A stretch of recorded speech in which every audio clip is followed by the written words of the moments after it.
The following program presents principles designed to promote good health and is not intended to take the place of personalized professional care. The opinions and ideas expressed are those of the speaker. Viewers are encouraged to draw their own conclusions about the information presented.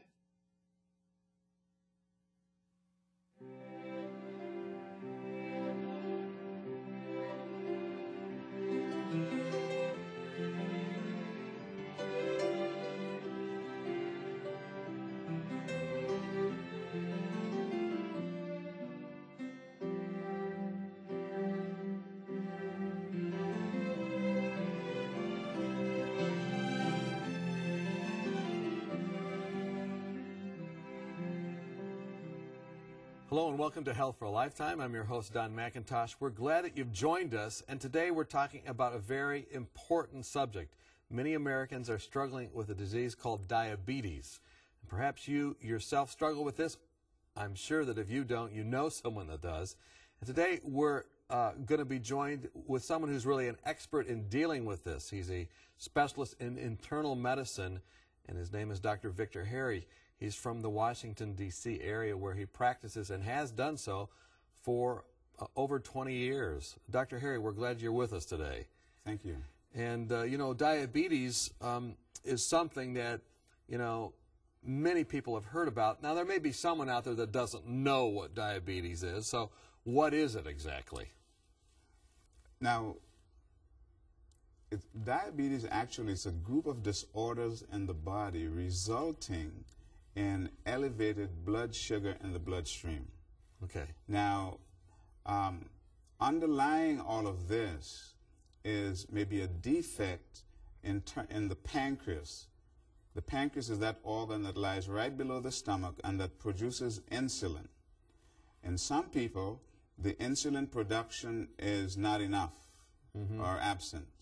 In some people, the insulin production is adequate, but the body is not accepting the insulin to push the sugar into the blood cell. And so the blood sugar remains in the bloodstream, causes an elevation of blood sugar. And so it is called diabetes or hyperglycemia, elevated blood sugar. So they talked about two types of diabetes, type 1, type 2. What's the difference between those? Right. There are two types. Type 1 is sometimes referred to as juvenile onset diabetes, and that has to do with the death of the cells in the pancreas that produces insulin, the absence of those cells. It is an autoimmune in self. The body destroys those cells, the beta cells of the pancreas, so that that young person does not produce insulin. So that usually is from birth or can happen at any time? Anytime from the age 1, let's say, to age 18, before the person is an adult. Now, you say the body attacks itself. Why does that happen? Do they know why that happens? Why it happens, we're not sure. It's just autoimmune, and that happens with many other kinds of diseases. And the basis of it, we're not quite sure why it happens. And then there's the type 2. Then there's the type 2. The type 2 used to be called adult onset diabetes. However, because now it is found in children, it is called type 2 and not adult onset anymore. And the reason for that is because of changing in lifestyle. We find that we have young children who are markedly overweight, who do not exercise, and as a result of that, the sugar in the bloodstream becomes so high that they develop diabetes. So it's changed from being adult onset to type 2, and that's really a warning shot. That makes this program even more important. That's right, because children have type 2 diabetes now. So what are the symptoms of diabetes? How can I know I have it? Now, there could be multiple symptoms. One of the things one must remember is that if you have a family history of diabetes, then one needs to look for diabetes. Some of the things like increased thirst. One finds that one wants to drink water or thirsty all the time. Increased thirst is an indication. Or one goes to the restroom a lot to pass water. That too is an indication that there's diabetes. So increased thirst, increase running to the bathroom to pass water, increase eating, eating a lot. That may be an indication that there is diabetes. So those are some of the symptoms that one would find that might indicate, and of course there's a family history, that that person has diabetes. But the only way you can know is to check the numbers. Got to check the numbers. So what are normal numbers when you get them checked? All right. Now, before one eats, if one is in a fasting state, that is, you have not eaten before midnight, and early in the morning, let's say 6 o'clock in the morning, you were to check your blood sugar. If your blood sugar is greater than 110, it indicates that you may be diabetic. In other words, your body is not handling sugar properly. So that's a different number. When I went to nursing school a number of years ago, they said 120, but 120, but now it is even going down. As a matter of fact, they're now thinking of putting it down to 100. Okay, so 100. So 100 to 110. Fasting blood sugar in the morning. Now, 2 hours after a meal, a normal meal, if your blood sugar is greater than 140 and even greater than 200, then the indications are that you're diabetic. So right after you eat, 2 hours. 2 hours after eating, yes. We call that postprandial. So you actually draw the blood right then. Draw the blood 2 hours after after one eats. And the only way that you can really know then is by those tests. By those tests. Because what happens is that there are many people who have had observations of themselves. For instance, patients would come and say, I've been losing a lot of weight. I notice I've been running to the bathroom. So weight loss, running to the bathroom frequently. I've been hungry all the time. You know, I've been drinking a lot of water. Those are indications. But even then, even before that state comes, because if there's a family history, one should annually check to make sure that there's no indication that the blood sugar is running high. So we've talked about what it is, type 1, type 2. We've talked about some symptoms, and you have also down what are the causes. Good.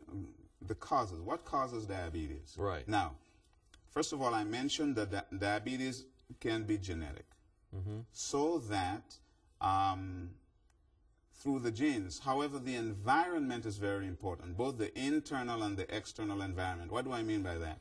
Now, a person who is overweight, is subject to diabetes. So one cause of diabetes is obesity. And if we notice that we are becoming heavier and heavier every day because we eat and we do not exercise. So lack of exercise. Lack of exercise. Another so cause. that's one cause. Now, another cause of diabetes, I mentioned increased weight, obesity. I mentioned lack of exercise. Bad habits of eating. Eating foods high in carbohydrates, overwhelming the body so that the body cannot handle those. So foods high in carbohydrates would be like what? Potatoes? Potatoes, rice, pasta. I'm not saying that they're not good. I'm saying if you eat too much of that, the body is overloaded with the sugar and glucose, and so your body cannot handle it. Okay, so you got to watch that. So, you know, we hear about the glycemic index of foods. You're saying foods high on the glycemic index? Now, I'm glad you mentioned glycemic index. That's correct. Now, we have also carbohydrates in almost everything that we eat. However, the natural complex carbohydrates are broken down very easily, whereas the one that I've mentioned in the refined foods, they tend to go through the body very slowly and as a result convert it to glucose into the bloodstream, which the bloodstream cannot, which the body cannot handle. And as a result, these individuals develop diabetes. So the complex are broken down slower, and these processed foods are broken down faster. The natural foods are broken down faster, yes. Okay. And that causes it just to spike. Spike in blood sugar in the bloodstream. And this could really cause it. Okay, so who is it that's really developing diabetes? You've mentioned that it's happening with younger people now, but what are the at-risk populations? Now, the at-risk populations of people, the black Americans, Okay. they are at risk for diabetes. And why is it And- that is it that they have such a risk? It's probably both genetic and lifestyle. There are certain areas of the United States, for instance, in the southeast, where that population of diabetes is very, very high in that African American population. And the lifestyle there in terms of what people eat, and in many cases lack of exercise activity, resulting in a high incidence of diabetes. So tell me specifically, what are they eating? that's like Foods that are high in carbohydrates, Right. foods that are high in fats, foods that produce high cholesterol, and as a result you have increased size and so the result in those are the diabetes. components of the foods, but give me some dishes. What are the names? Give me some dishes, okay? Rice, pasta, So, potatoes, all right. ham hocks, Okay. all of those. Okay, all of those different things. And, you know, people are just going, oh, no, because they're very tasty foods. All right, so black Americans, and who else are the at-risk populations? The elderly. As you age, you tend to lose some of your beta cells. And as a result, if your diet is improper, then you're at risk. Okay, so just getting older. Just getting older. Okay, so the elderly, black Americans, and then any others, Those who don't exercise, and those that don't exercise. Right. So that can be young or old. young or old. All right, so then we've talked about what it is, the causes, who develops it. What about risk factors? Anything different we could add there? Now, I've mentioned some of the risk factors in diabetes. I've mentioned exercise, and I'm coming back to exercise. I'm coming back to diet, and I'm coming back to weight gain. Those are risk factors. Age is a risk factor. Now, if you notice that we mentioned genetics is a risk factor. Know your genetics. If your mother, your father, an aunt, or an uncle has diabetes, it means then that you might be prone to the disease. Therefore, you need to take precaution. And that precaution you need to take, first of all, is to check with your physician for an annual physical. Additionally, you need to be active in your lifestyle. You need to exercise. What are some of the effects of diabetes? In other words, again, you know, people say, hey, look, I got a little more sugar in my system. That means I'm just sweeter than I used to be. What are some of the effects of having high sugar in your blood? Okay, here's what high sugar does. Number one, it reduces the oxygen capacity of the blood. And you need oxygen for clear thinking. It increases atherosclerosis, in other words, the plaques that build up on the vessel sides. So diabetes increases that. It also increases the risk for heart attacks. So the person who is diabetic is 2.5 times more likely to get a heart attack than the person who is not. Wow. It also increases strokes. So diabetes also increases strokes. So we talk about increased heart attacks, increased strokes. Now those increased heart failure, all of those are the consequences. Not only that, but you notice that in some blindness,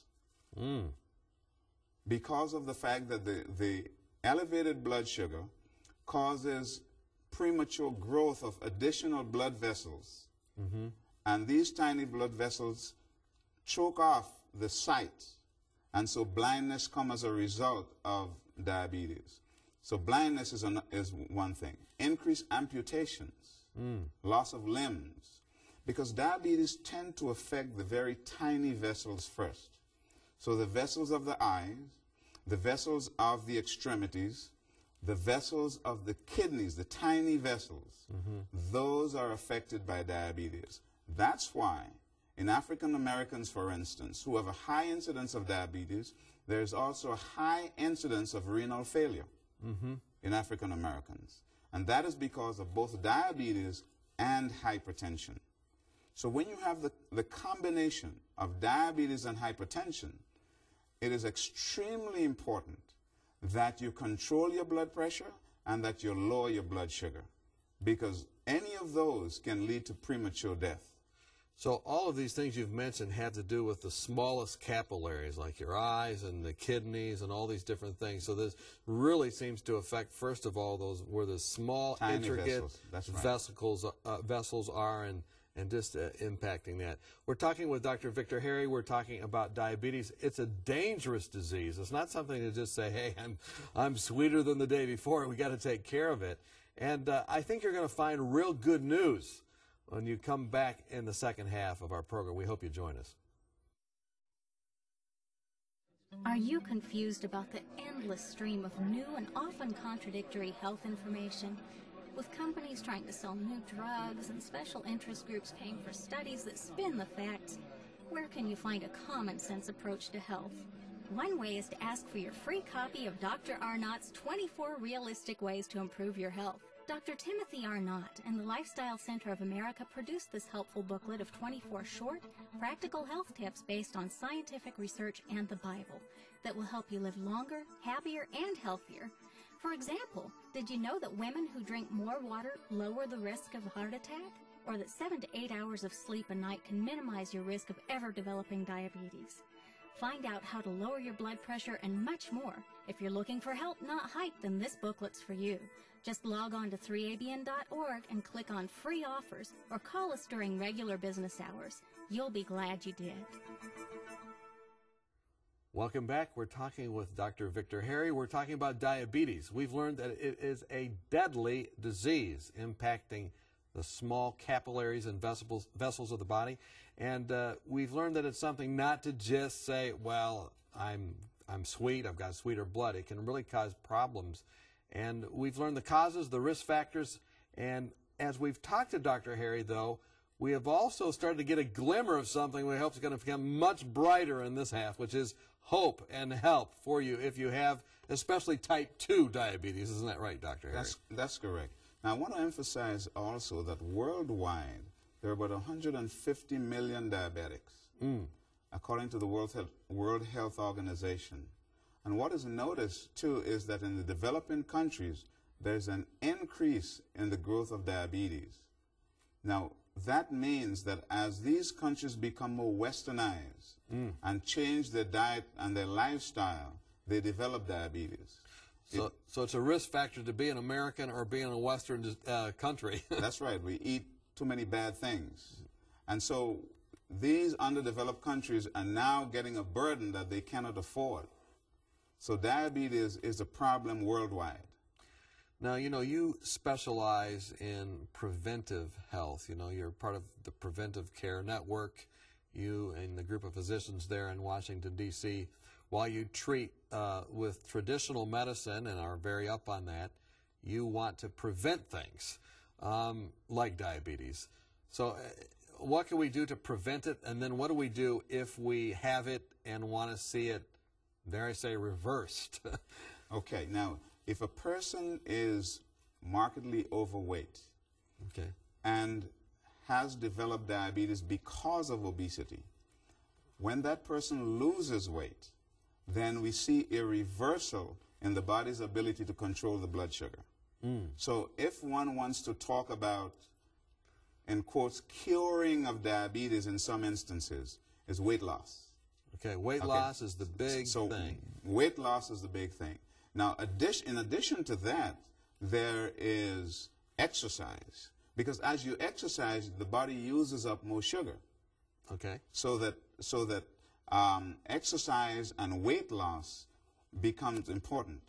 Now, it must also be remembered that when you gain weight, there are some people who gain weight in different parts of the body. So if your weight gain is in the truncal area, in the pot belly kind of weight gain, where a lot of the fat is concentrated around the abdomen.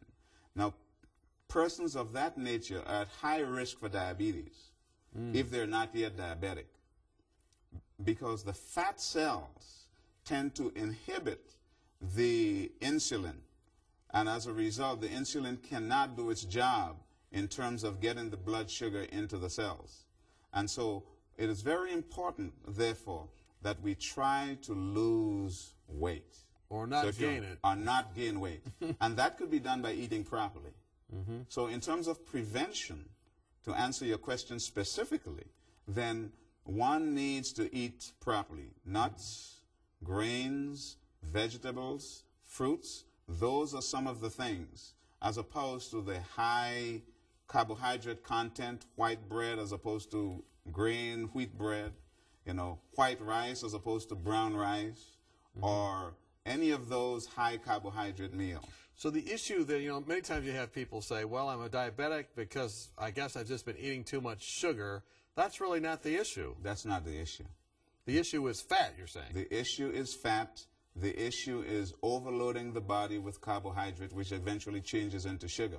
And because of that, there are certain defects in the body that results. The defects in the body would be result in the liver producing, because the liver stores fat in the form of glycogen. It shows sugar in the form of glycogen. Okay. So the liver has to break down glycogen. And as a result of that, the liver itself at night when you're sleeping has to make sure that the brain gets enough glucose. So if you have too much storage of glycogen, when the liver breaks that down and your body cannot handle that excess sugar, then of course you have increased sugar in your bloodstream. And that's why it's elevated when you get up in the morning? That's why it's elevated when you get up in the morning. And then in addition to that, the muscles not taking up enough of they can't get enough of the sugar because there is a defect there. And that's why exercise becomes important. Because as you exercise, it reduces those receptors and allow them to handle the blood sugar so that blood sugar can go right in. So really, you just have to be on the move. On the move. Exercise every day, eat appropriately and properly, and please, please do not gain any weight. Don't gain more weight. Now, you know, the typical American, I mean, I graduated from college, just use myself. I hope that I'm not a typical American in some senses, but I think it's pretty easy to gain weight, just maybe a pound a year, or two, and then it just kind of adds up. So you have to be at this from very young to be on top of it.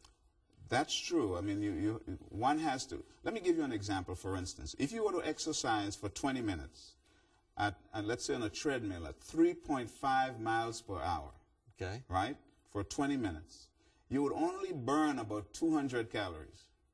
Wow, that's not very many. That's not very many calories. That's only a sliver of cake. That's right. So, or less than a glass of ice cream. So it shows you that diet is important in that aspect. So you said 20 minutes at 3.5 miles an hour, you only burn a little over 200 calories. That's like one M&M. You know? So it's important to recognize what you put in terms of, so that if your lifestyle is sedentary, it means that your caloric intake must match your lifestyle. Now, I'm sure you find patients that are well down the road, like they're in so much trouble that it's very hard for them to even exercise. What do you do with a person like that? Well, then everybody could exercise, but you need medication. Okay. Okay, so medication is important. And the medications, there are oral medications that can be used for the treatment of diabetes. Or there's insulin, and multiple forms of insulin today to treat diabetes. In the type 1 diabetic, of course, insulin is all important because that's all they can use. In the type 2 diabetics, you can use oral agents or pills, to make it to use a smaller term, so that those pills help to reduce the sugar. But you have to help it by exercising. However little you can, every day. You have to move. You must walk, you must swim, whatever form of exercise you can use, because that helps to lower blood sugar. Now, you know, I've interviewed other people, and some of these lifestyle programs, once you start exercising and whatnot, you can actually go off, a lot of people, off those pills. Why is it that they're able to go off those pills after they start exercising? Because when you exercise, I mentioned that you burn up a lot of glucose. Okay. That's one. Number two, you lose fat. Okay? By losing fat, by losing weight, then the body's consumption of glucose drops. The body's consumption of insulin drops. Not only that, but physiologically, the receptors, there are some on the cells of the body, there are receptors. And those receptors are better able to take insulin, and that brings the sugar into the cell. So the fat gets out of the way. The fat gets out of the way, the receptors become available, and then the insulin can do its work by getting the sugar into the blood cell. So true or false from listening to this, if you're on insulin, you're in worse shape than if you're just taking a pill? I would not say that. That's not the right way to put it. But if insulin is only one form of treatment. Okay. Because we have many different agents today, okay, some physicians choose to exhaust the agents before using insulin. I see. Some physicians, however, use insulin very early in the treatment, so it depends upon choice. However, it does not change. It means that we have the kind of armamentarium we need to treat the disease. Okay? But even though we have that, there's an increase in diabetes. And the increase is due to lifestyle. And I want to emphasize that. Lifestyle, lack of exercise, and weight gain. Not eating the right things, or eating too much. That's correct. And lack of exercise. Those are the two things. So your patient comes in, you show them what to eat and how to exercise, and you give them medicine if they need help in the short term, but you try and get them off that if possible. That's correct. That's correct. Now, you know, you see a lot of people with this. You said it's a high-risk population in terms of African American as well. Any, closing thoughts you would have on the treatment of diabetes? Yes. Because diabetes is such a heavy burden on the healthcare industry, it is extremely important that if there's a family history of diabetes, that you incorporate into your lifestyle those things that can prevent you from getting the disease. If you have the disease, you must remember the negative effect of the disease on the human body, the increased risk of heart attacks, the increased risk of strokes, the increased risk of losing your limb, the increased risk of blindness. And because of all of these, it's extremely important to get that sugar number down. Below 100 in the morning, or below 110, 100 to 110 in the morning. And 2 hours after you eat, so that exercise becomes important. Eating the right things become important. So it all goes back to, what do I eat? As you eat, so you are. Yes. You are what you eat, it said. We've been talking with Dr. Victor Harry. We've heard bad news today about diabetes and what it can do to you, but we've also heard some good news. And that is that you can start to address it, even perhaps reverse parts of it or all of it, with God's help. We're glad you've joined us for Health for a Lifetime.